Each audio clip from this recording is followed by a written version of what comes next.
The man was born with the ability to see things ordinary people can't. Just as the elevator doors were about to close, he suddenly hit the open button. There was clearly no one outside. Jessica, standing beside him, was confused. She asked, "Is someone getting on?" Michael said. 모르는 게 낫습니다.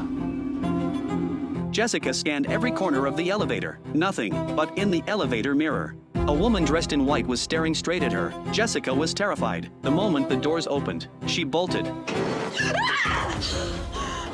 Michael glanced at the woman and said, 이분은 사람이에요.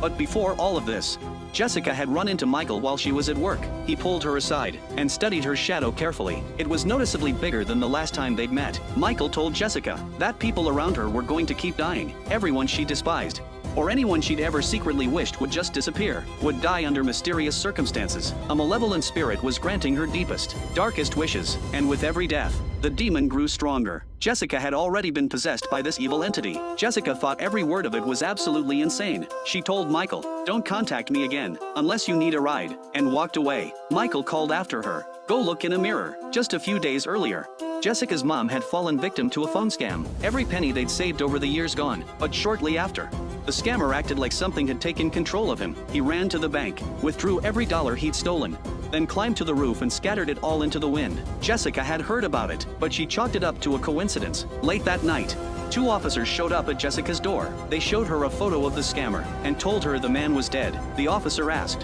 "Where were you on the night in question?" Jessica's mom quickly jumped in, saying her daughter had been home all night, reading until dawn. The cops bought it and left. Jessica thought back to what Michael had said. She grabbed a mirror and looked at herself. Dark, heavy circles had formed under her eyes. Meanwhile, the 2 officers were back at the station, going over the case on the scammer's credit card and wallet.